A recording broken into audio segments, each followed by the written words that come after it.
Comienza Católicos en la Vida Pública.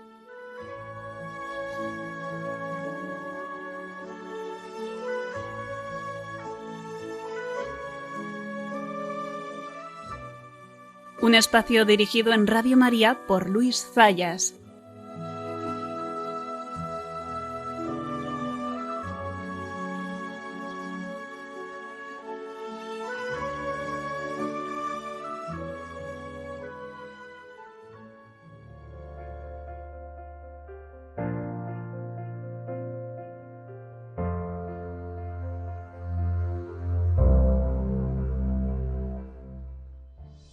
Hemos hablado muchas veces de que nos han cambiado el agua, de que quizás se ha hecho verdad esa frase de Alfonso Guerra de que a España no la iba a reconocer ni la madre que la parió.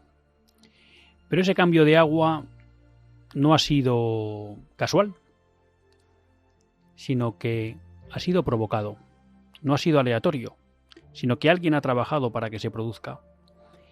¿Y qué fue eso? Pues no fue más que un cambio de paradigma cultural. Teníamos una España, me atrevería a decir un occidente entero, que vivía de una determinada cosmovisión del mundo, de una antropología sobre el hombre. Una cosmovisión y una antropología que se habían construido sobre tres fuentes: Grecia, Roma y la fe católica. Eso dio lugar a una civilización que podemos decir ha pervivido casi 15-16 siglos. Pero esa civilización parece estar en crisis. Cuando uno viene a España, me extrañaría que pensara que hoy es una nación católica. Eso no quiere decir que no hubiera vestigios de catolicismo, pero creo que no compraría la idea de que los españoles vivimos como una sociedad católica. Y repito, eso fue fruto de que alguien se empeñó en cambiar nuestra cosmovisión y nuestra antropología. Y hoy la sociedad española, Occidente, beben de otras fuentes, beben de la modernidad. Y por eso, en este programa, hemos hablado muchas veces de la necesidad de la batalla cultural. Batalla porque es necesario enfrentar esta nueva cosmovisión, esta nueva antropología, para cambiarla. Y no la queremos cambiar simplemente porque no es la nuestra, porque no es la histórica de España, porque no es la tradicional de Occidente. La queremos cambiar porque pensamos que es peor. Y pensamos que es peor porque no ayuda a proteger la dignidad del hombre. Decía Jérôme Leyen que el nivel moral de una sociedad se podía medir por cómo cuida a los débiles. Si solo cogiéramos ese criterio, podemos ver que una sociedad donde el aborto está prácticamente legalizado y se considera un derecho, donde se abren las puertas a la eutanasia, donde mucha gente no encuentra un lugar, donde se destruye la familia, donde un montón de hijos nacen, más del 50%, nacen fuera de un entorno que les cuide. Podemos ver que estamos en una sociedad que no protege al débil. Una sociedad, por enganchar con el programa del lunes pasado, donde las personas con discapacidad están discriminadas negativamente, y lo explicábamos con los supuestos del aborto, entre otros. Esa sociedad no cuida la dignidad del hombre. Pero no nos extraña. Es una sociedad que ha renunciado a que Dios sea el pilar sobre el que se construye y se edifica. Por tanto, tenemos que dar una batalla. Tenemos que volver a traer unos cimientos distintos, centrados, entre otras cosas, en Dios y en una adecuada antropología del hombre, para construir una civilización, esta sí, que cuide del hombre, que respete su dignidad, que promueva su libertad. Y por eso es necesario, junto a la batalla, el adjetivo cultural.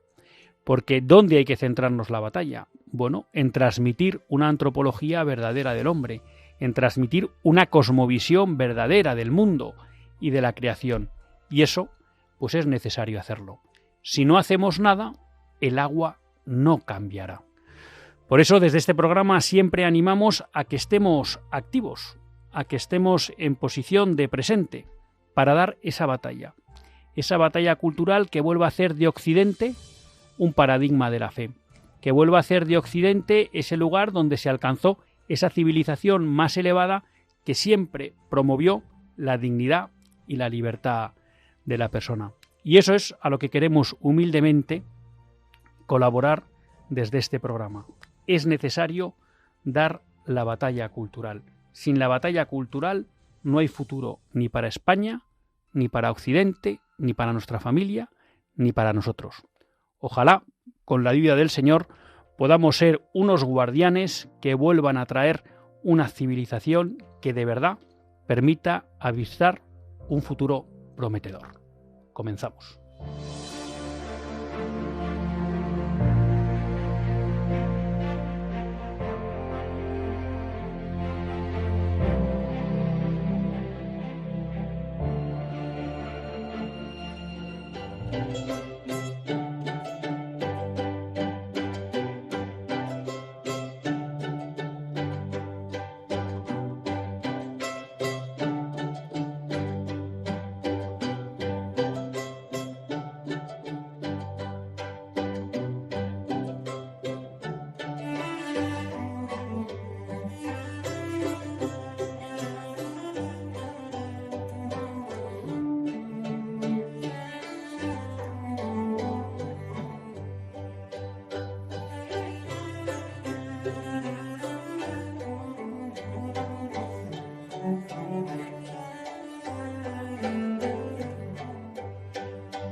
Buenas tardes, queridos amigos de Radio María. Un lunes más volvemos fieles a la cita con todos ustedes para hacer este programa, Católicos en la Vida Pública. Un programa que, como todos ustedes saben, quiere ser una reflexión pausada sobre la actualidad nacional e internacional. Una reflexión que hacemos siempre desde la óptica del magisterio de la Iglesia y su doctrina social. Esa Iglesia que no nos cansaremos de repetir, que es madre y maestra. Y un lunes más tiene la suerte de compartir esta hora de radio con todos ustedes Luis Zayas, que es quien les habla y a quien la Virgen pues le ha concedido la gracia de poder dirigir este programa. También podemos decir que además de la Virgen, pues la paciencia del director Luis Fer. Y un lunes más, pues nada, nos encomendamos a la Virgen para ver si este programa pues es a mayor gloria de Dios. Y un programa pues que va a cambiar un poco el formato que habitualmente tenemos, porque últimamente pues son programas más monólogos, centrados en un tema, y hoy pues tenemos un invitado de excepción, un invitado que yo creo que para todos ustedes, o para muchos de ustedes, será un conocido, que es un referente en la batalla cultural en España, y que le hemos traído porque queremos hablar de la batalla cultural, y ya les explicaremos la razón por la que está aquí. Pero de momento vamos a presentar a Alex Rosal. Buenas tardes, Alex. Muy buenas tardes, Luis. Y muchas gracias por estar aquí con todos nosotros en Radio María. A ti por invitarme. Además, en una fecha muy especial, porque el miércoles pasado pues fueron los 25 años de Radio María en España. O sea que estamos de celebración, y nos alegra mucho pues que en una fecha tan señalada tú estés aquí con nosotros. Por si hay algún oyente que todavía no, de los millones de oyentes de Radio María, que todavía no conoce a Alex Rosal es el presidente de Grupos Libres, que es un grupo editorial que tiene, entre otras, la editorial Libros Libres, también Voz de Papel, y hay alguna más. Buenas Letras. Y Buenas Letras. Además es el presidente de la Fundación Religión en Libertad, que es la fundación, de alguna manera, propietaria de la página web Religión en Libertad, que es una página web muy recomendable, que les recomiendo a todos ustedes que entren, religionenlibertad.com, que está centrada especialmente en la nueva evangelización. ¿Y por qué está aquí Alex Rosal? Bueno, porque Alex Rosal, además de todo esto que hace en el ámbito de la comunicación, pues también escribe libros. Y acaba de escribir un libro que yo creo que es de esos libros que uno no se puede perder y que es necesario que esté en la biblioteca de cualquier católico o de cualquier persona con sentido común. Es un libro que se titula Despierta y combate a los bárbaros que arruinan tu vida. Y en el fondo podríamos decir que es un manual de la batalla cultural. Decíamos en la editorial que era fundamental hoy en día dar la batalla cultural. Bueno, pues Alex ha tenido la paciencia, el acierto y el esfuerzo de escribir un libro para contarnos las estrategias del enemigo, para contarnos por qué es importante la batalla cultural y también darnos pistas de por dónde se puede abordar esa batalla cultural o de cómo darla. Alex, primera pregunta casi de libro. ¿Por qué este libro? Muchas gracias, Luis. Bueno, ¿por qué este libro? Porque realmente, seguramente a ti también te pasará, Luis, y a la mayoría de los oyentes tuyos de Radio María, que llevamos unos años en donde el nivel de queja de nuestros ambientes familiares y amigos va aumentando, ¿no? Por toda la situación política, económica, social en la que estamos viviendo en nuestro querido país de España, ¿no? Y esa queja, desde hace un tiempo me estaba dando cuenta que es una queja estéril, porque podemos elevar el tono de voz, podemos criticar, pero si realmente no damos un paso más y empezamos a hacer más que a quejarnos, desgraciadamente esa queja pues no sirve para nada, ¿no? Y otra de las razones es porque realmente estamos metidos de lleno en una guerra.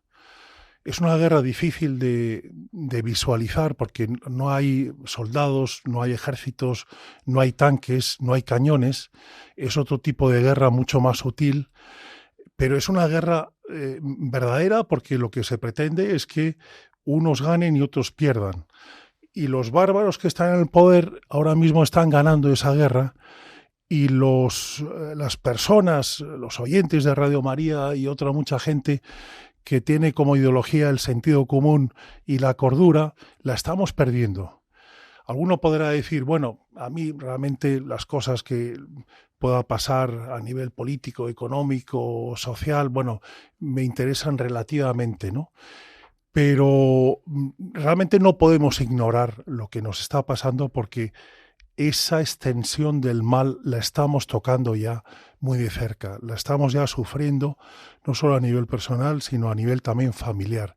Cada vez es más difícil poder dar una educación adecuada a nuestros hijos, cada vez es más difícil tener los grados de libertad de expresión, de movimiento, de pensamiento que teníamos hasta hace poco. Cada vez es más difícil el poder, ni tan siquiera elevar la voz para pedir carne en un restaurante, porque ya hay gente que te mira mal, ¿no? Y poco a poco, desde el poder, los bárbaros nos están metiendo la idea de que la carne sintética es mucho mejor que la natural y otras tantas cosas.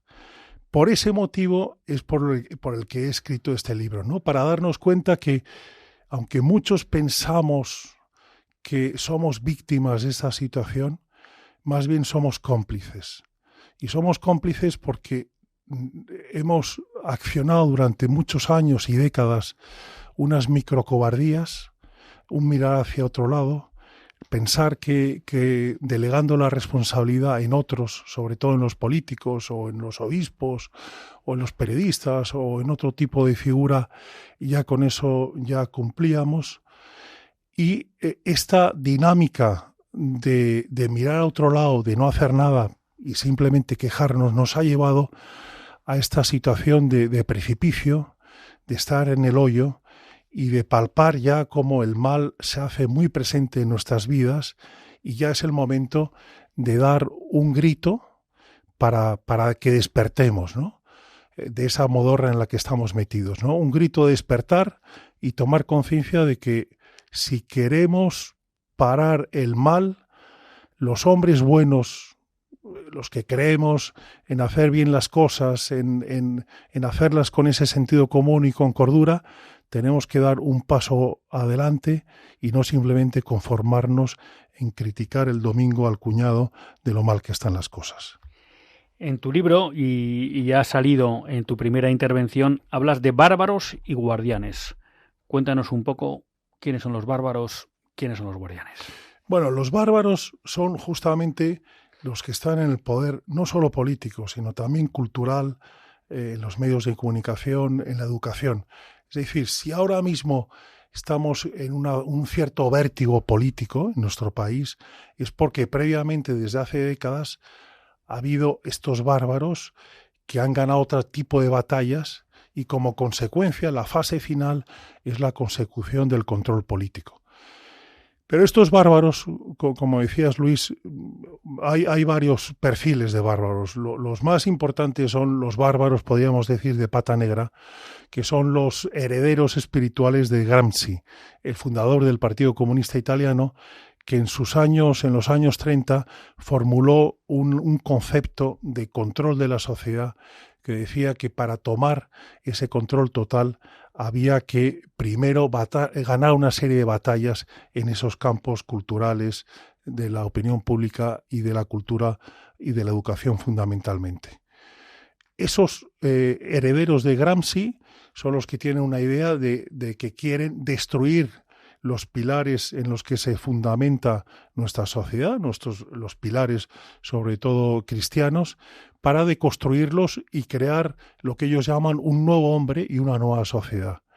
Nos prometen realmente el paraíso, pero realmente nos están llevando al infierno y al precipicio. Luego hay otro tipo de bárbaros que son colaboradores de los primeros, ¿no? Que yo los llamo los bárbaros globalitarios, que son los grandes capitalistas, los grandes dueños de grandes emporios, sobre todo de las tecnológicas o de otro tipo de estructuras financieras, que comparten una misma agenda con estos bárbaros, podríamos decir, de la izquierda reaccionario, porque ellos lo que quieren es simplemente tener un control de interés, de fragmentar países, fragmentar sociedades, dividir vínculos comunitarios y también, de alguna manera, también dinamitar la familia, porque de esta manera crean ciudadanos más débiles, con más capacidad de adicciones, y de esta manera pueden ganar más dinero en sus negocios. Y ya por último está, podríamos decir, el bárbaro conservador o cobardón, que es el que no quiere, no comparte la agenda ideológica de los dos primeros bárbaros, pero como no quiere que le señalen ni que le acusen y sobre todo que le aparten de la tribu, se amolda y se convierte en una alianza, en un colaborador activo, justamente para permanecer dentro de la tribu. Junto con estos bárbaros, que son los que extienden el mal en la sociedad y de una forma acelerada, estarían, podríamos decir, el ejército de los guardianes, ¿no? En donde en principio estamos Luis, tú y yo, y aquí Juan Manuel y muchos de nuestros oyentes. ¿Quiénes son los guardianes? Los guardianes tienen como ideología, ya lo he comentado antes, simplemente el sentido común y la cordura, y lo que quieren es una sociedad como la que tenemos, construida bajo esos pilares y esa cosmovisión cristiana, y que se contraponen contra los bárbaros, porque simplemente quieren vivir de una forma tranquila, sin las locuras que proponen los bárbaros. Esos guardianes lo que quieren es luchar por todo aquello en lo que aman, por todo aquello que quieren proteger, y que son conscientes que esos bárbaros están socavando los pilares para que todo aquello que valoramos y que protegemos y que de alguna manera conforma nuestra vida, pues que lo podamos perder en algún momento. Esos son los guardianes. Tenemos bárbaros y guardianes. En la primera parte de tu libro, a mí me parece un poco que nos explicas cómo funcionan los bárbaros, ¿no? Y qué serie de mecanismos tienen hoy en día tejidos para poder de alguna manera controlar socialmente y permitir que su visión del mundo esté presente, poco a poco se vaya inoculando en la sociedad, e incluso impedir una especie de cierta, vamos a llamar, respuesta.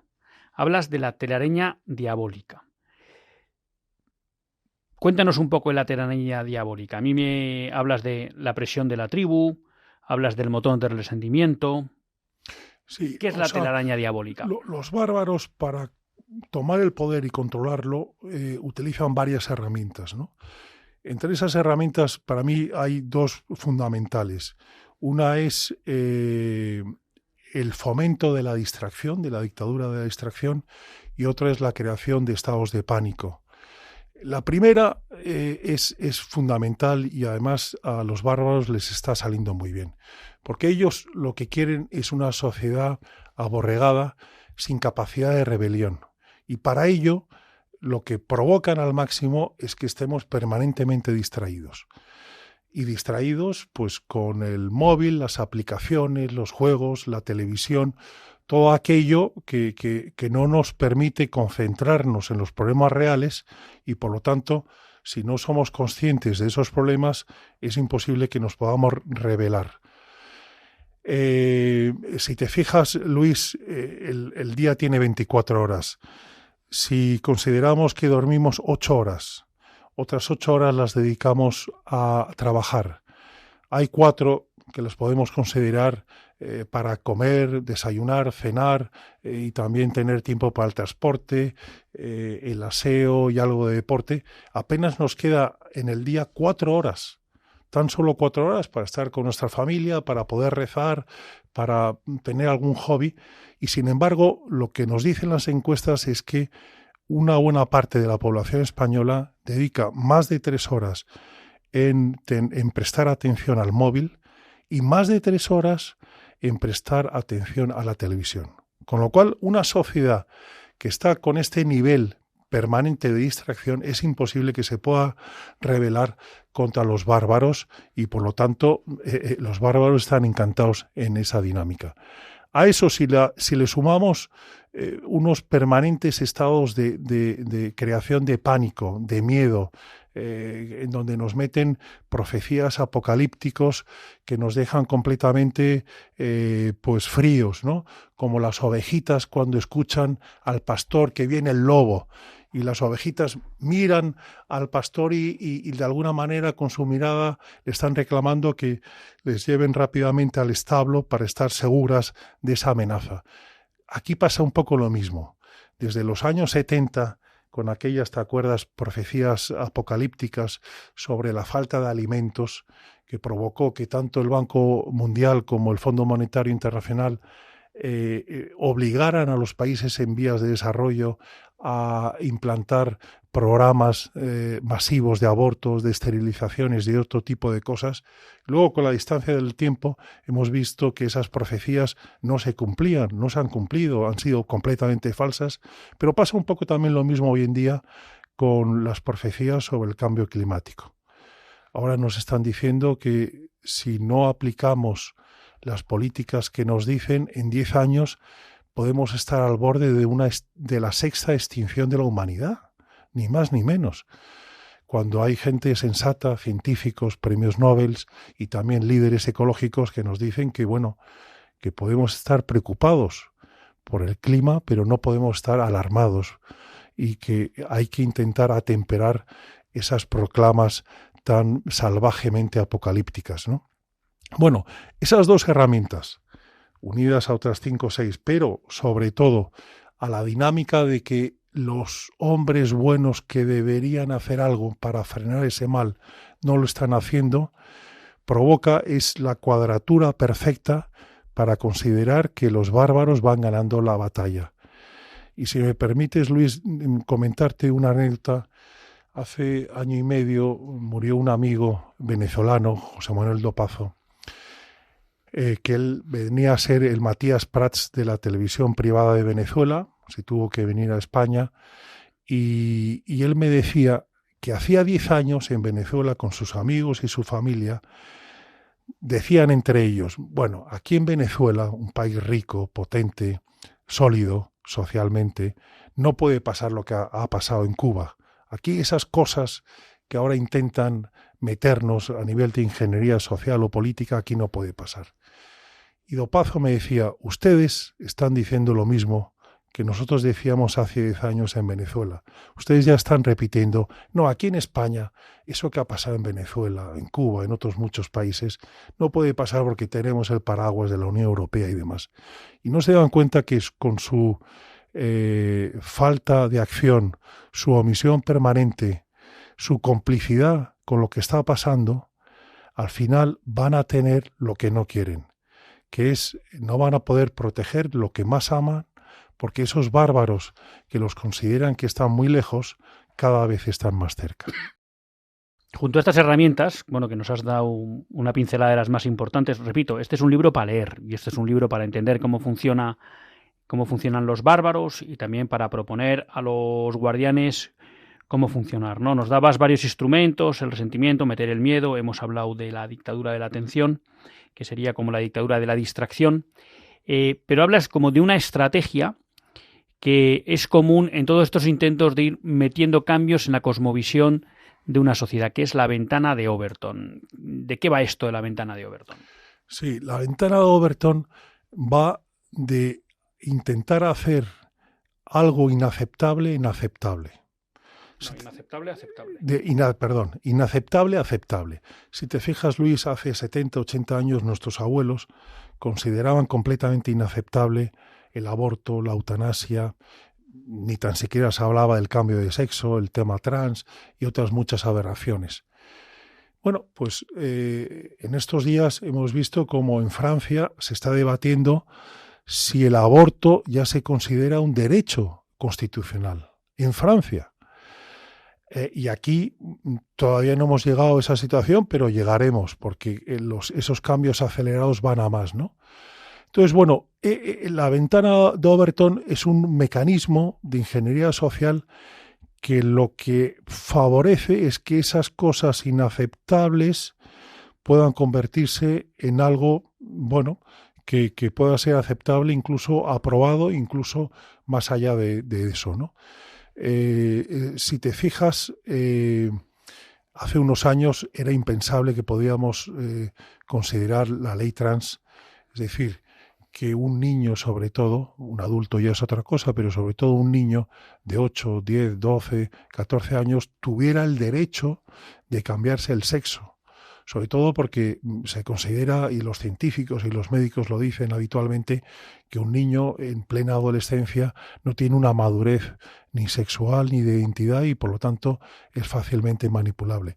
Pero si te fijas, en 5 años, en tan solo 5 años, esa ventana de Overton ha entrado a saco en nuestro país, haciendo aceptable la ley trans, la posibilidad de que los niños se puedan cambiar de sexo, y fundamentalmente ha venido gracias a TikTok, a la herramienta a la red social que más utilizan los niños y adolescentes. Y en esa red social, en los últimos 5 años, se han reproducido más de 500 millones de vídeos a favor del cambio de sexo. Por lo tanto, es normal que cuando los psiquiatras, los jefes de psiquiatría de varios hospitales públicos se preguntan en alto cómo es posible que en los últimos años hemos tenido una masiva multiplicación de peticiones de niños de cambio de sexo. ¿De dónde ha venido todo eso? Pues eso ha venido por una planificación, una campaña muy determinada de los bárbaros, que la han además concentrado no en las cabeceras dominantes o en los medios tradicionales, sino sobre todo y casi en exclusiva en el ámbito donde los niños están más pendientes, que es la red social de TikTok. Entonces, uno de los bárbaros que han estado más pendientes de aprobar la ley trans me decía: nos ha sorprendido que en España prácticamente no haya habido debate ni político, ni mediático, ni científico sobre la ley trans. Ha pasado y la hemos aprobado con gran facilidad. Gracias a esa dinámica nos hemos dado cuenta que ahora podemos apostar por la siguiente campaña, que es la aprobación de la pedofilia. Y si te fijas, Luis, ya hay series de televisión, películas que vienen de Hollywood, libros, en donde se pone el acento en la relación de un menor con un adulto, poniendo como una historia verdaderamente romántica y aceptable, ¿no? Estamos en eso ahora mismo. Vamos a hacer una breve pausa musical. Digamos que hasta aquí hemos tratado prácticamente, nos queda un punto que vamos a tratar a la vuelta de la música, de lo que es las estrategias que tienen los bárbaros para imponer su visión y tener este control social, y ahora a la vuelta tratamos de pensar cómo tienen que trabajar los guardianes.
Pues después de esta breve pausa musical, continuamos en Católicos en la Vida Pública.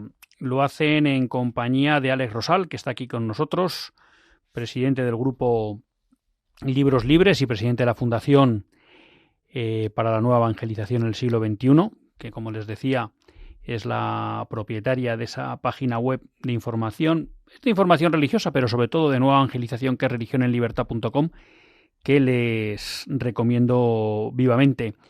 Creo que hay que saber cómo nos están manejando y cómo nos van controlando poco a poco, porque una de las virtudes que tienen estos bárbaros es que nos controlan sin darnos cuenta. En la introducción, Alex pone una cita de Augusto del Noche: el nuevo totalitarismo está tan perfeccionado que no necesita de persecuciones físicas ni campos de concentración. Claro, si no te persiguen, si no te encarcelan, puedes tener la sensación de que eres libre, pero a lo mejor resulta que no eres libre. Y creo que este libro nos ayuda a entender por qué no somos tan libres como nos creemos. Alex, estábamos cerrando un poco la cuestión de cómo funcionan los bárbaros, y tú en tu parte final das una cierta relevancia al papel que están jugando los medios de comunicación, las redes sociales, en la imposición de toda esta cultura, ¿no? Nos contabas el ejemplo de TikTok. ¿Qué pasa ahí? ¿Por qué parece que es como imposible que aparezca un medio de comunicación contracultural, una gran tecnológica contracultural? ¿Qué pasa en ese mundo? Sí, no, tienes toda la razón, Luis. Es muy difícil que un medio, por ejemplo, como Radio María, pueda sobrevivir en esta telaraña diabólica que han implantado los bárbaros si no tiene independencia económica. Es decir, Radio María hoy tiene un potencial enorme, una influencia muy grande, gracias a que su modelo de funcionamiento está enfocado no tanto al apoyo de los lobbies de opinión, de los grupos económicos fuertes, de la publicidad, de los anunciantes, sino única y exclusivamente, yo casi me atrevería a decir, en dos activos: en la confianza en que la Virgen sostenga la radio y en que los oyentes de Radio María la sostengan con sus aportaciones económicas. Con eso te da independencia y te da libertad. Y te da libertad absolutamente ante todos los poderes. Creo que decía Orwell que el gran problema de los medios de comunicación, y eso lo decía en los años 40, es que si muestras una capacidad de que te compren el poder político, que te compren otros poderosos económicos, al final te acabas convirtiendo en unas relaciones públicas de ellos, pero no te conviertes en lo que debería ser un periodista, que es contar la verdad y denunciar todas aquellas injusticias que se producen. Desgraciadamente hoy en España la gran parte de los medios privados están metidos en ese sistema, en esa telaraña diabólica, en donde simplemente aspiran a reclamar migajas del poder político en forma de publicidad institucional y de algunos grupos de comunicación o empresas económicas que por sus propios intereses también los pueden financiar. Pero esa es una dinámica en donde no te garantiza que podamos tener unos medios realmente libres e independientes. Por eso que yo en el libro doy un esquema o unas ideas de todo aquel que quiera tener, aunque fuera un medio de comunicación o un canal, pues que pueda ser peligroso para el poder o para los poderosos. Lo que tiene que hacer es buscar una relación directa con el oyente o con el lector, y que en esa relación directa quede claro que solo los lectores o los oyentes o los televidentes son los únicos que pueden comprar a ese medio de comunicación, que ningún otro le puede comprar. Si no hacemos eso, lógicamente está desarrollado, hay otro tipo de herramientas o de caminos. Si no hacemos eso, jamás podremos tener unos medios que sean capaces de poner nervioso al poder. Claro, lo que pasa es que en esto que tú comentas veo como la otra cara de la moneda, ¿no? Es decir, por un lado, aquel que quiera dar la batalla cultural en el ámbito de los medios, ¿no? Efectivamente, como tú dices, tiene que tener como un patrón muy claro de decir mi medio debe ser independiente del mundo institucional, ¿de acuerdo?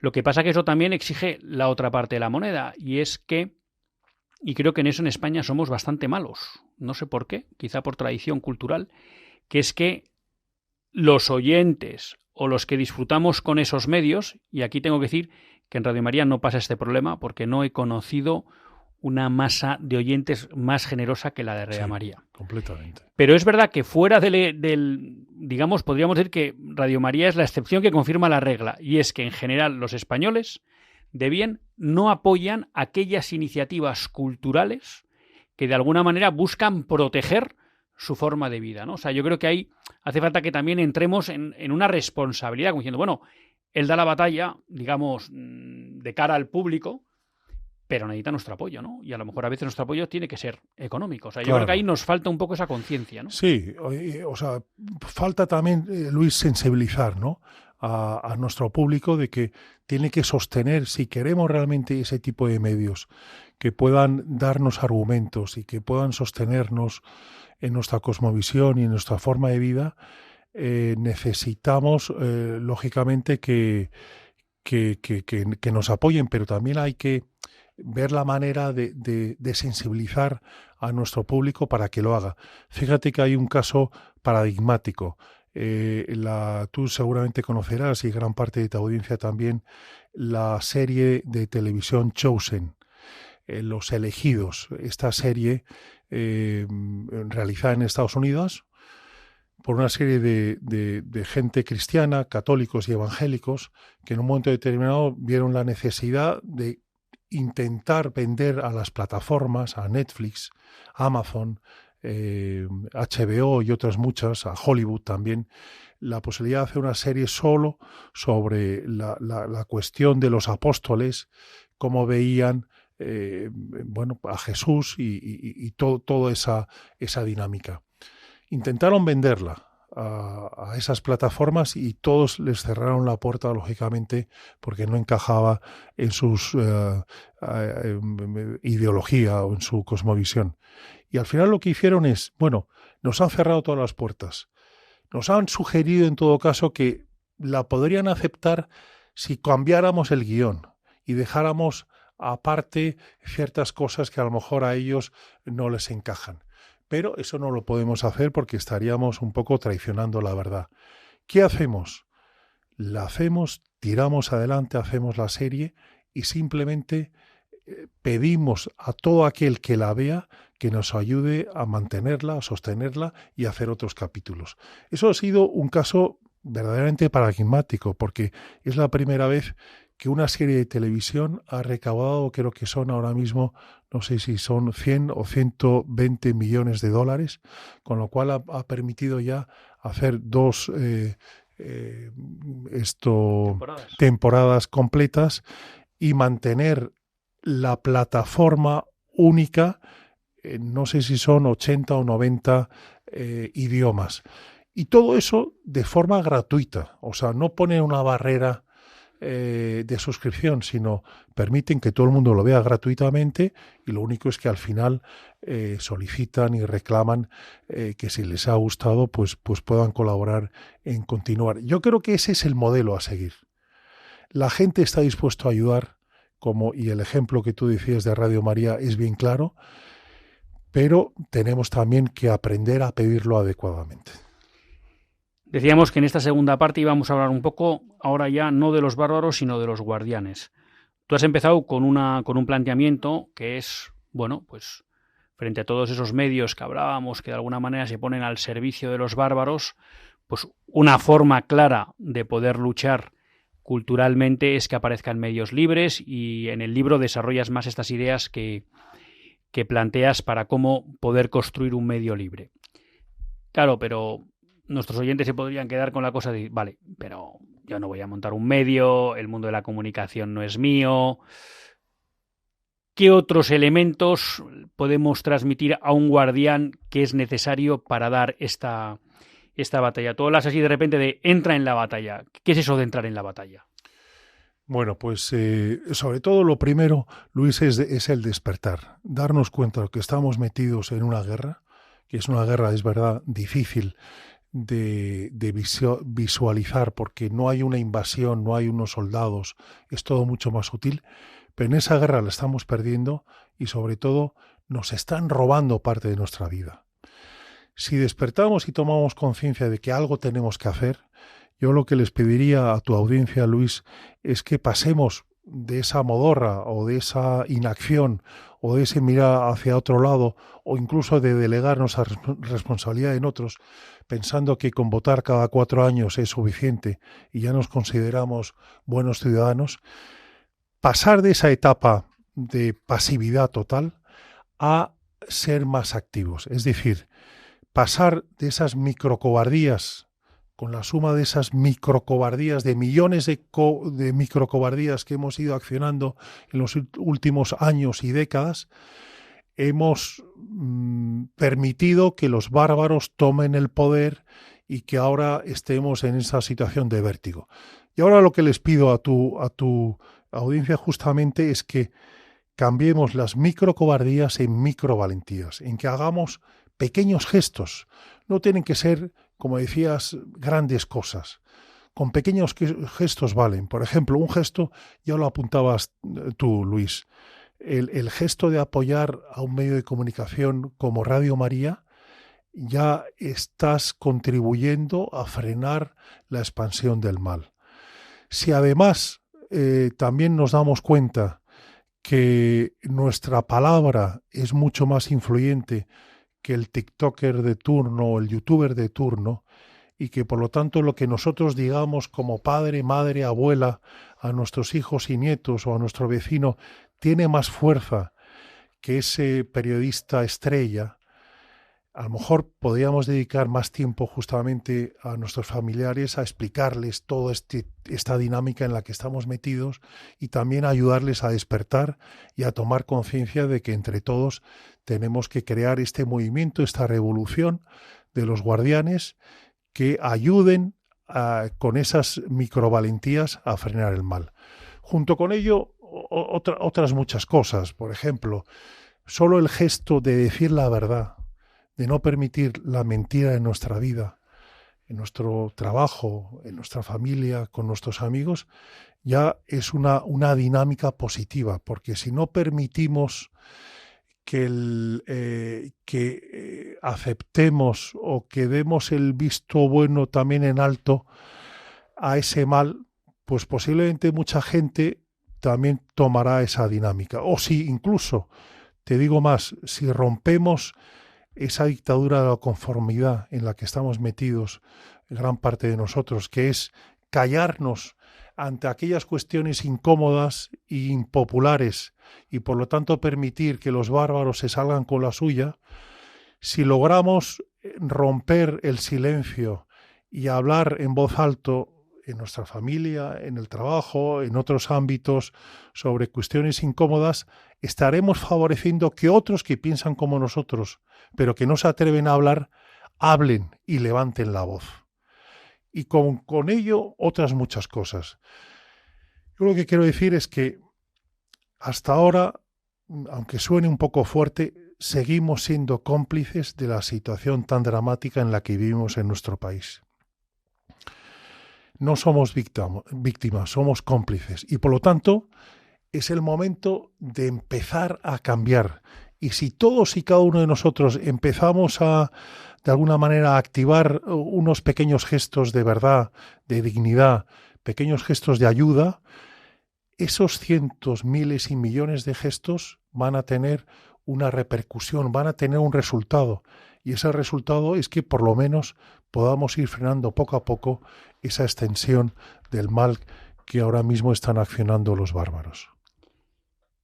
Hay 2 o 3 cosas que me parece interesante resaltar cuando hablas de los guardianes, ¿no? Una, primero, que hablas de la necesidad de no estar solo y crear vínculos.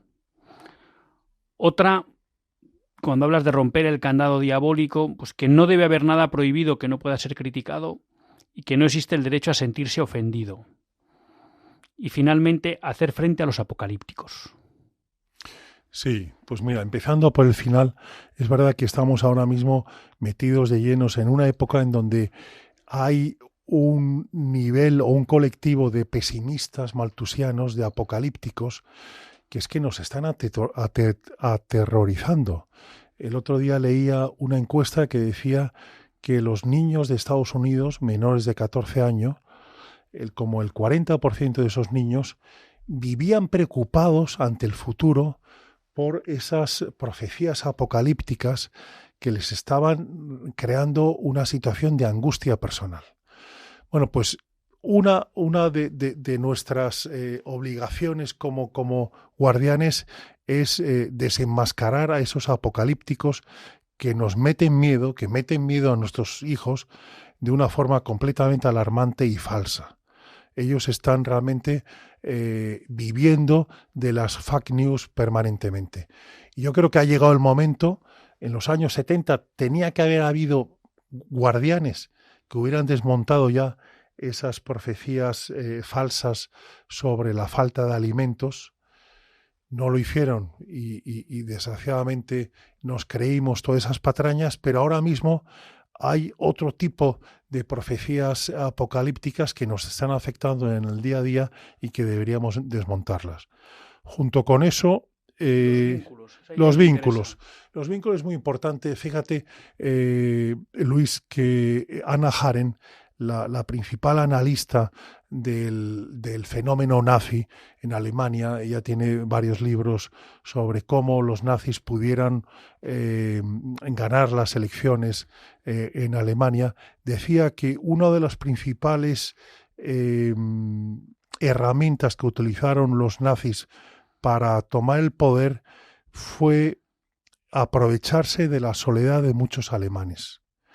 Ante esa soledad, esos alemanes que no tenían vínculos familiares o comunitarios no podían tener un frontón o un espejo con los que poder debatir esas ideas que les iban metiendo en la cabeza a favor del nacionalsocialismo.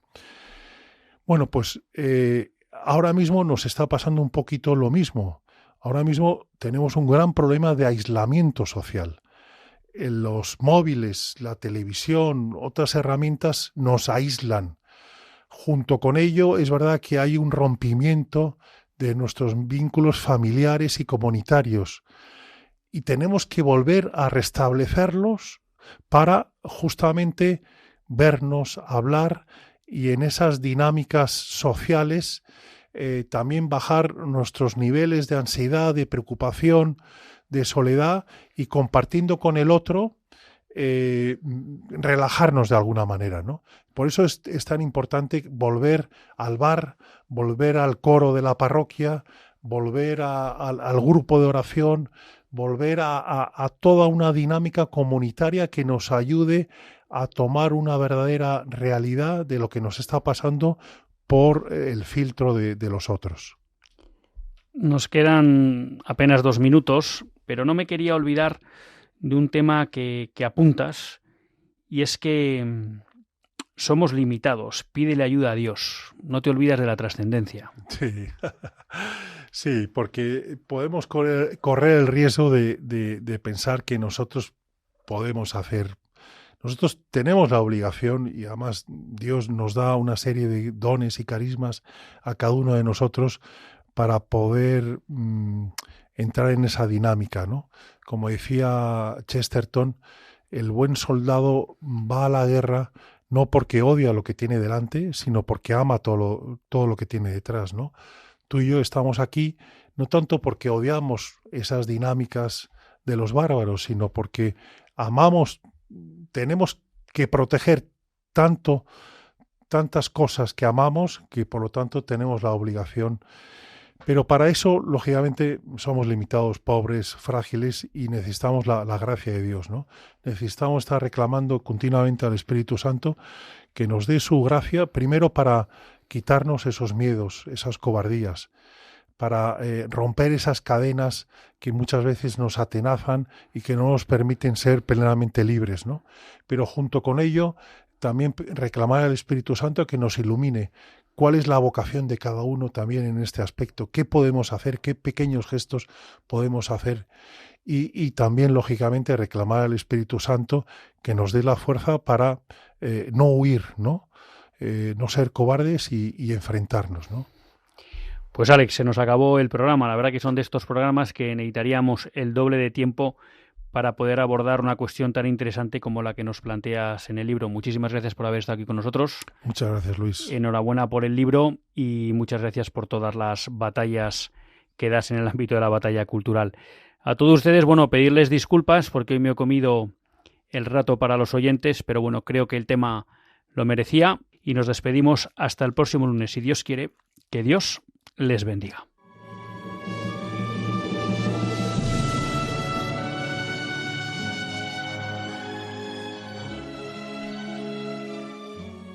Así concluye Católicos en la Vida Pública, un programa que dirige Luis Zayas.